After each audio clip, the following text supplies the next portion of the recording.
Attention GovGuam employees and retirees. Open enrollment is extended to October 10th. There's still time to choose Take Care and keep money in your pocket. Lower copays at preferred in-network providers.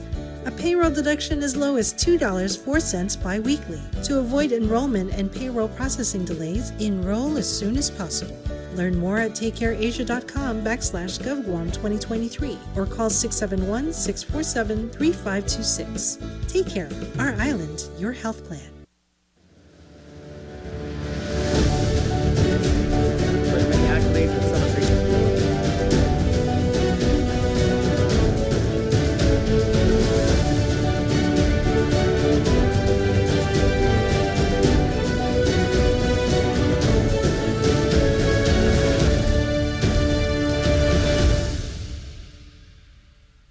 Good morning, Marianas, and welcome to this brand new week in paradise. I'm Troy Torres. And I'm Danielle Baza. It is 7:50 a.m. on this Monday, the 10th of October, 2022. And when we come back from the series of commercials from our sponsors, who we thank very much for keeping Kandit alive, we'll talk to you about how this is the last day to sign up for insurance in the government of Guam and over in the Commonwealth. Stories about the federal investigation into corruption, Rowina Ogo scheduled tell-all, and much, much more. Please stick with us. Attention GovGuam employees and retirees. Open enrollment is extended to October 10th. There's still time to choose Take Care and keep money in your pocket. Lower copays at preferred in-network providers. A payroll deduction as low as $2.04 bi-weekly. To avoid enrollment and payroll processing delays, enroll as soon as possible. Learn more at takecareasia.com/GovGuam 2023 or call 671-647-3526. Take Care, our island, your health plan. Right now, we are seeing a rise in energy prices. We feel it at the pump, at the store, or each time we get our CUC bill. This is causing everyone to make difficult choices. Businesses are having to increase prices or reduce hours. Families are having to choose between keeping the aircon on or putting food on the table. Lieutenant Governor Arnold and Mayor Dave's commitment to our Commonwealth is demonstrated through their 30-plus years of public service. Their experiences have allowed them the opportunity to personally interact with our community during their most difficult moments, and for that, they have a better understanding of the needs of our people.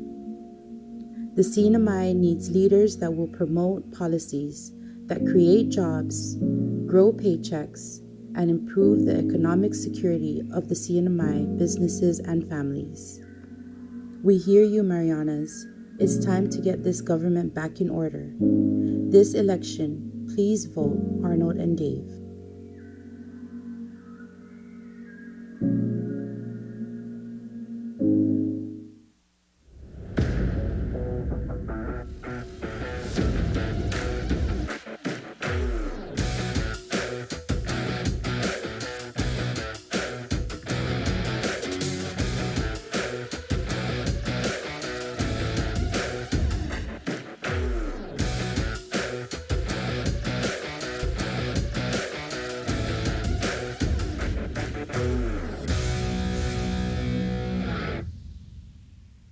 The Camacho Ada campaign asks all our supporters to vote on the Republican side of the ballot on Election Day. From our friends Felix Camacho and Tony Ada for governor and lieutenant governor, Jim Moylan for delegate to the U.S. Congress, and our 15 candidates for the Guam legislature. Vote Republican from the top to the bottom. It all begins with you. You have to get involved with the process. That's how elections are won. I'm Felix Camacho. And I'm Tony Ada. And we approve this message. Half a day. I'm Tom Fisher. Here's the harsh reality. A trip to the grocery store for the basics, eggs, bag of rice, butter, can of Spam, milk, costs almost $30, and that's just 5 items. The cost of living continues to grow, but the money doesn't. We need to roll back the business privilege tax to reduce Guam's cost of living, and I will make that happen. Vote Thomas Fisher for senator. If you want different, vote different. I'm Tom Fisher, and I approve this message.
I am Vera Charlotte Mendiola, and I am voting for Joe. I am Danny Blas. I am voting for Joe. I am Sarah Babasa Charlotte Titano, and I am voting for Joe. My name is John Ray Titano, and I'm voting for Joe. I am Emily Caceres, and I'm voting for Joe. Ako po si Junel Lombero. Iboto po natin si Joe. My name is Anthony James Pasha Wolford, and I am voting for Joe. I am Edith Blas, and I'm voting for Joe. I'm Richard San Nicolas, and I'm voting for Joe. Everything the right way. Hafa Day, dear people of Guam. My name is Peter Santos, and I am running as a write-in candidate for the Attorney General of Guam. For many reasons, crime, especially violent crime, is at an all-time high on Guam. This crisis is mostly due to a lack of competent prosecution. There are just 2 prosecutors who are qualified to handle serious cases. This dire situation was totally avoidable, but Levin Camacho is seriously out of touch with reality. Just like under Douglas Moylan, highly qualified prosecutors fled from Levin. Guam doesn't need to choose the lesser of 2 evils between Levin and Doug this election. I have 30 years of public service as a GPD officer, Army JAG, prosecutor, magistrate, and defense attorney. I am the right man to fix what Levin and Doug has broken. Please write in Peter Santos for Attorney General of Guam in this election. Thank you, si Diyos maasi, maraming salamat, and kiliso. Hafa Day. My name is Marianne Mana Silva Tyron, and I'm running for a seat in the 37th Guam Legislature. You might remember me from my media days, as I spent over 20 years covering news here on Guam. More recently, I served as a senator in the 31st Guam Legislature and as the deputy administrator of the Guam Economic Development Authority. I've always been an advocate for businesses and for building a strong economy for our island, and over the years have worked to create new laws that help to increase business activity and develop new industries on Guam. I've also created legislation that helped to improve access to government services. If elected to serve again, I will continue to focus on improving the economy, because I believe that building a strong economy will allow us to better address critical needs in public safety, healthcare, and education. This general election, I ask that you give me one of your votes. I'm Marianne Mana Silva Tyron, and I'm number 12 on the Republican side of the ballot. That was my favoriteest and most beautifulest cousin in the whole wide world, Mana Silva Tyron. Welcome back. GovGuam employees and retirees, you have until the end of today to choose between Take Care and Select Care, with Take Care offering far less expensive premiums in every category of insurance packages. If you currently are a Select Care subscriber and you don't switch to Take Care by the end of today, then this Friday, significantly more money will be deducted from your paycheck to pay the new premiums. The difference in premiums in some categories of insurance are in the hundreds of dollars per month. To make the switch, ask your agency's director's office for a Select Care cancellation form and a Take Care subscriber form. Fill out and turn in both. Over the weekend, a significant political development began stirring in the Commonwealth when Governor Ralph Torres' former sister-in-law, Rowina Ogo, started making waves. The businesswoman and longtime defender of the Torres family disbanded her political organization, Legacy 5 times, and scheduled an October 28th address that appears to be aimed at the governor and his family. Ms. Ogo this weekend also unleashed a series of posts that imply protection over her brothers from being mired in misconduct by her former in-laws. Kandit will be covering her address on October 28th. Meanwhile, sources confirmed to Kandit that the Federal Bureau of Investigation is hot on its way to completing its investigation of Governor Ralph Torres, and that a grand jury in the U.S. District Court of the NMI is underway. The federal crimes the governor and others allegedly violated involve the casino, according to Kandit sources, and have everything to do with the raids that occurred at his home and office in 2019. Kandit previously has reported that a number of members of the Commonwealth Legislature and the governor's cabinet already have been subpoenaed for the investigation and to appear before the grand jury. One source told Kandit, quote, "Don't worry, it's happening," end quote. The governor's opponents in the November election both appeared on Kandit last week with their running mates, and both teams talked about the change they will bring if the voters of the Commonwealth choose them. The teams of Tina Sablan and Layla Staffler and Arnold Palacios and Dave Apatang gave similar responses to Kandit's questions. Both teams committed to a review of finances and the spending of federal funds in their first 100 days in office, with Sablan stating she is committed to the rule of law and weeding out corrupt practices. Mr. Palacios said he will not hesitate to seek legal recourse against the cronies of the present administration and that he will invite an inspector general to review the books. Aside from their commitment against corruption, both teams agreed the answer to crime and drugs would be their commitment to prioritize funding for education. Ms. Sablan discussed her vision for giving the poor and the working class greater access to medical care, while Mr. Apatang committed to investing in more medical equipment for the hospital so that residents would not have to fly to Guam for common procedures. You can watch both interviews on Kandit. Back on Guam, the Environmental Protection Agency is investigating what appears to be a green liquid gushing from Guam's sewers near the Pepsi plant in Harmon this past Saturday. A viral video prompted the investigation by EPA and GWA officials. In a news release, EPA said samples have been taken and officials are waiting for lab results. According to the release Saturday, no one has complained of illness resulting from the apparent contamination. I love all the comments on that viral video on Kandit. That was Master Splinter trying to bring back the Teenage Mutant Ninja Turtles. I saw that one. Then most of the comments were about the Teenage Mutant Ninja Turtles, which, truthfully, and I am of the TMNT age, I didn't even think of that. The first thing I thought was, is that like coolant? And the second greatest number of comments were that was Mountain Dew, because it was coming from the Pepsi plant. That's great. That's great marketing and advertisement, like just free advertising for Pepsi and Mountain Dew. Most people were making jokes, but someone said, and I thought it was something worth pondering. Is it's all fun and games, and we laugh about this happening when it really could be something contaminating Guam. Hopefully it's not. Hopefully it is what some people have said, that it's the dye that GWA uses to find sewer leaks, and that maybe it's not something that's hazardous or toxic. Hopefully it's not. But this person said, if this were happening in a sewer that's on the military base, everybody would be up in arms without knowing what the truth is about what it is, whether it's contaminated or not. And we're so quick to blame the military for toxic contamination, et cetera, et cetera. But when it comes to our own government of Guam or businesses, whatever it may be, right, we make jokes. And I thought, that's a pretty darn good point, actually. There shouldn't be a difference between, we should be up in arms about contamination anywhere. And we shouldn't be so quick to scold the military about things when we're willing to just laugh about the things that we do to our own place. Truthfully, and I'm no expert in any of this. All I know is that when you look at the condition of our boonies, our roads, the condition of just about anything on the civilian side of the fence, and compare it to things that are in the military side of the fence, the military does a much better job at preserving our environment than the government of Guam, or than even ourselves do. Helping with the schools and everything. Just go inside. Just go to Naval Base or go to Naval Mag. Is that what it's called?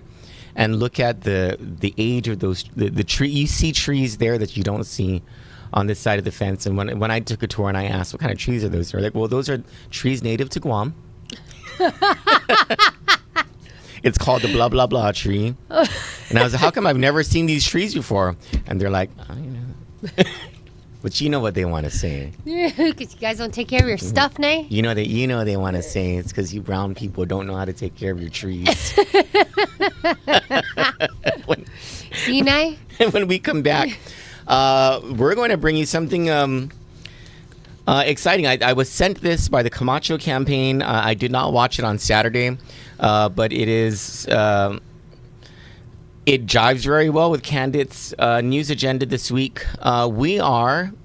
Tomorrow night, we will be going live with that story that I've been working on for months now regarding Governor Lulian Guerrero and her affiliation with the Bank of Guam. And this has everything to do with the $300 million parked at the Bank of Guam that the governor wants to use for her medical complex.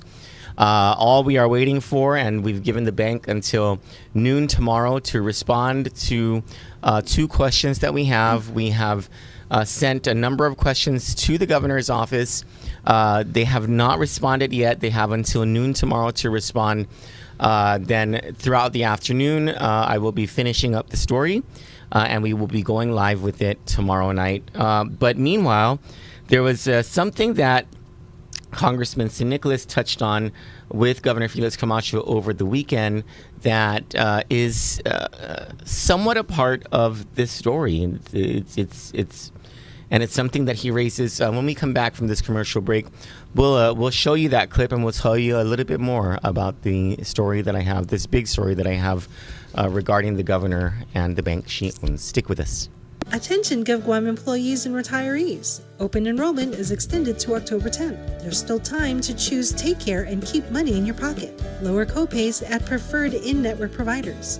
A payroll deduction as low as $2.04 bi-weekly. To avoid enrollment and payroll processing delays, enroll as soon as possible. Learn more at takecareasia.com/GovGuam2023 or call 671-647-3526. Take Care, our island, your health plan. I have different goals as I age. I want to be stronger and healthier, but it's got to fit my lifestyle. I can't spend all day in the gym, and it can't be crowded. So here at CrossFit Pizza, I have all these different options for fitness, and the people are really nice.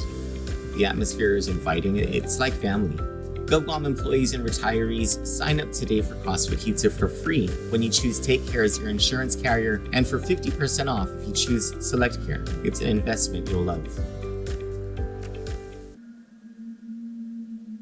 Right now, we are seeing a rise in energy prices.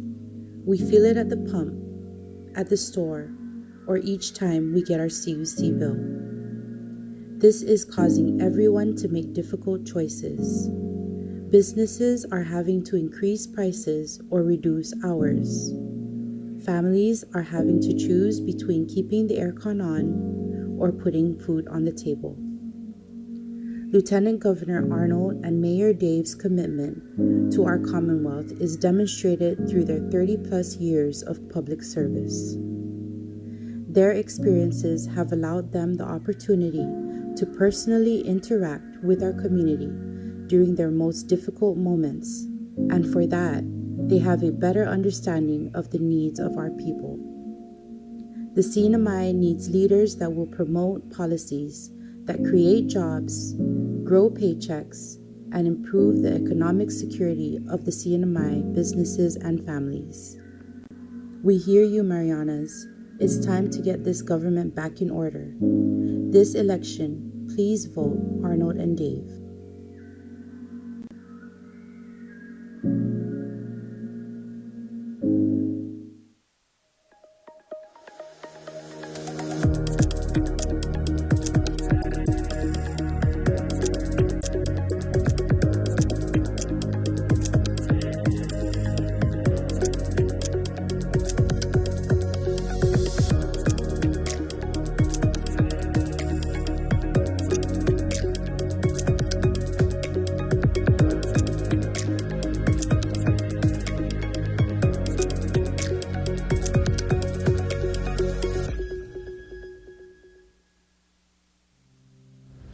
Terong ani kami resong mar me reilumar ngang ursemiam lino meta olopai.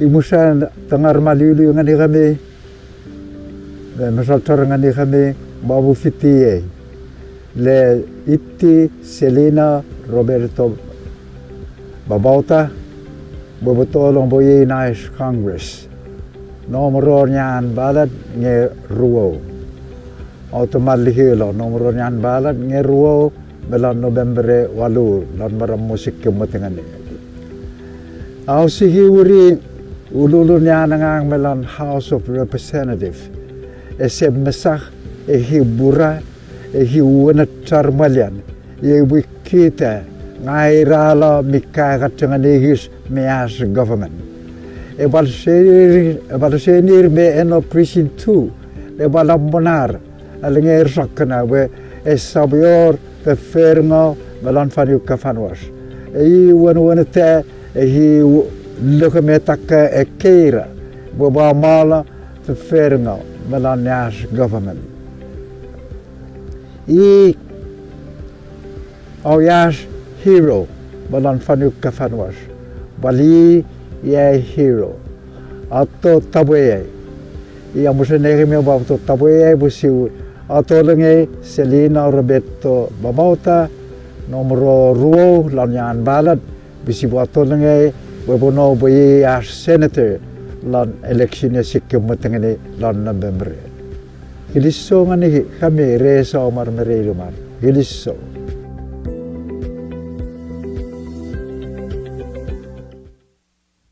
Half a day. I'm Tom Fisher.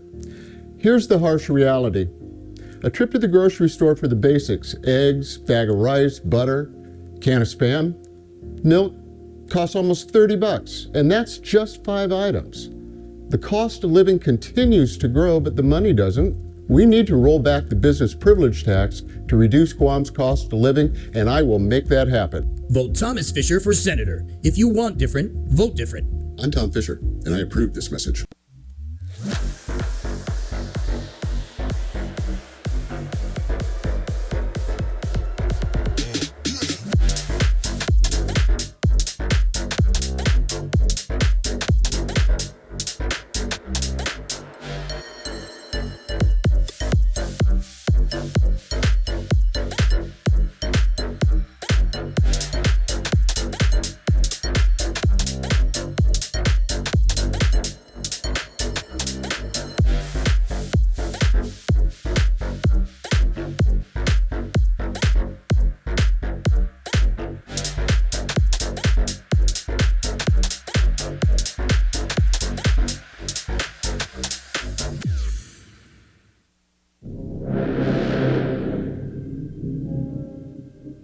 I really don't want to put any more unessential money into this hospital. So rest assured, our nurses, our healthcare professionals, our doctors, you are going to be working in an environment that's conducive to providing quality healthcare.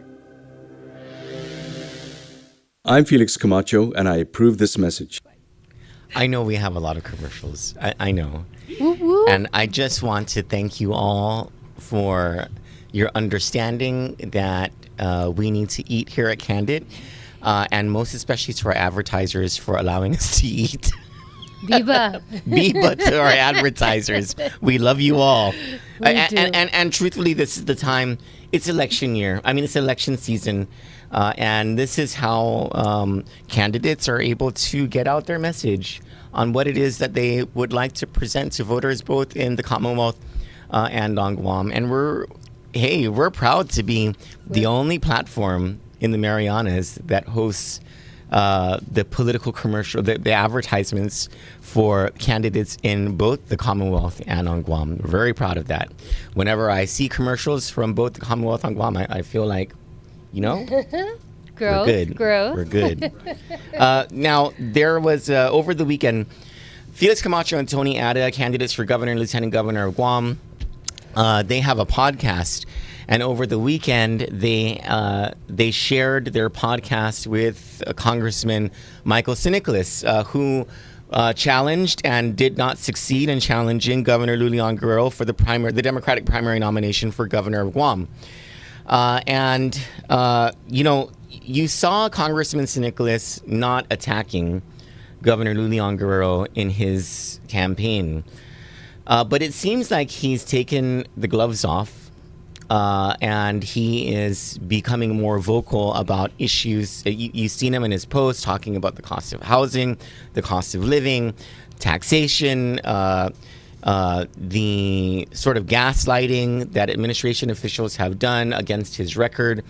And what is of particular interest to us about the podcast that he shared, or that the Camacho Ada campaign shared with him, were his statements about banking. And it's sort of been the big elephant in the room throughout election season. this rumors abounding about this $320 million that I think now it's closer to $290 million, according to a PDN story recently, that Governor Leon Guerrero is leaving in the bank to pay for the down payment for a medical campus, upwards of 1.6 or 1.8 billion, I think is the cost now. So this down payment that she wants to make. And that money is going to be left in the bank for a number of years. The bank is going to be the trustee of the funds, and so it's going to be there long. And so there's this rumor that the bank has been making money. Kandit for the past several months, and it's amazing to me that no one's been chasing down this story to find out whether it is true that the bank is making money, or whether it's false. And the reason it's an important question is because the bank is owned by the governor and her family. And the contract for the bank as the main banker of the government of Guam, where billions of dollars in local and federal funds annually flow in and out through, is up for renewal next year. So whoever is the governor gets to choose the new procurement team, or the governor's representative will get to choose the new procurement team that will decide the specs of this contract and who is awarded this, which bank is awarded this new contract. Kandit is ready to publish and go live with this story tomorrow night. It's a story that I've been working on for a very long time, and it has involved painstaking research, conversations with the Federal Reserve Bank of San Francisco, conversations with bankers, senior bankers on Guam who have spoken to us on condition of anonymity, and also a conversation with the governor's budget director and cash director. We were able to get that. Now we're waiting for comments from the governor herself and from the Bank of Guam. They have until noon tomorrow to get us those comments, so that, this is going to be a fair story. I was just going to say, I love how fair you are. This is going to be a very fair story, and all it's going to expose is the facts of the matter. And where there are gaps in the story, well, that's where everyone gets to decide on their own who they believe. But Congressman San Nicolas, he spoke with the Camacho Ada campaign about one part of this, what will become one part of our story that airs tomorrow. And it is about the federal funds rate that that banks throughout the nation get paid when they park money in the Federal Reserve. And he spells this out, and it's very interesting because these numbers, they match the numbers that we have and are prepared to put out in our story. But here's what Congressman San Nicolas said on the Camacho Ada podcast. But what the Congress did not do, and what we did not anticipate would be, such a practice today, is they did not anticipate that the banks would continue to sit on that money, that the leadership would sit on that money, and then that $300 million would go and be put into the Federal Reserve System or be invested into U.S. Treasuries. That's what banks do. They hold deposits, they invest it, and then they make even more interest on it. And what is the interest that's being earned? Right now, because of the Federal Reserve raising interest rates so high, it's about 3.15%. It used to be about 1.9. It's been going up since January. And 2.5 and now 3. Right. 3.15. And so when you do the math, simple math, $300 million at 3.15% is over $9 million in bank earnings on that $300 million just by sitting on it and putting it into the Federal Reserve. So they're paying out $100,000 in interest or $300,000 in interest on the savings account balance, but they're earning $9 million having that balance sit as in the deposit. And so the question would be that $9 million, say that they've earned in interest while sitting in some Federal Reserve account or some bond market or wherever they may deposit that money. Does that benefit the people of Guam, or does it benefit the bank? It's all bank earnings. It's all bank earnings. Wow. It's all bank earnings. And so I could imagine then if Guam has received over $2 billion. So just from you haven't read my story, you haven't been involved in it, but just from watching that, what are your initial thoughts? Congratulations, Lou. You are the winner. Well, so those are your initial thoughts. Wait till you read the story, because we go into this. We go into this subject.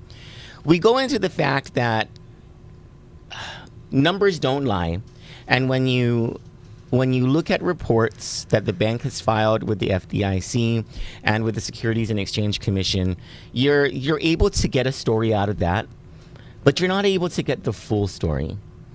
The full story actually can't come out unless the comments we get from the governor herself or her staff actually come in, and you're able to trust that what they're saying is the truth. If you believe that what they're saying would be the truth, then then maybe your story, maybe you have the side of the story that you want to see or whatever, right?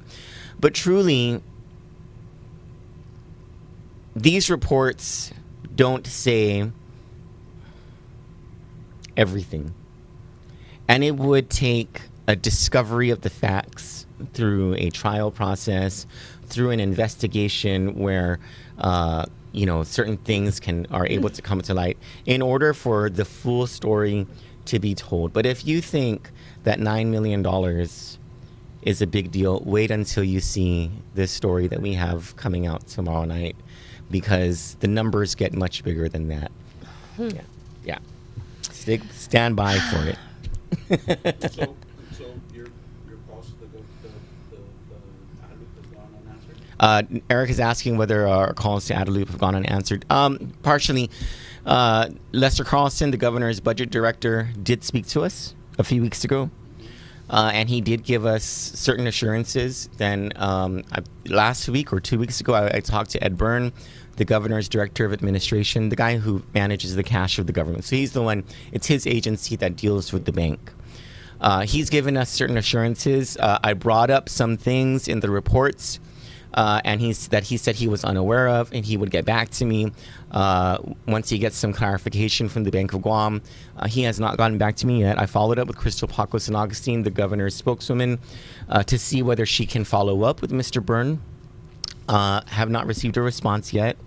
And I asked more questions for the governor, the first gentleman, and about the governor's cabinet and staff as well.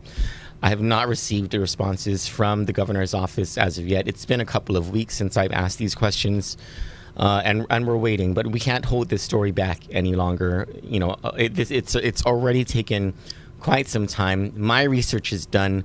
My conversations with the Federal Reserve Bank and with senior bankers in other banks on Guam, those are done. My conversations with accountants and attorneys are done. This is probably the most well-researched story that I've ever done, and it's going to come out tomorrow night. Yeah. Can't wait. Well, you can get these stories and more on candidnews.com. And now we ask if you can join us in turning our attention to the only morning talk show on Guam of any consequence or significance. Matter of fact, I'm going to be calling in. It's to the Ray Gibson Show on the radio dial on 93.3 FM, or where we listen is on Facebook Live at The Point Guam, or you can also listen live on YouTube on the Ray Gibson Show. For Kandit News, I'm Troy Torres. And I'm Danielle Baza. Good morning, Marianas.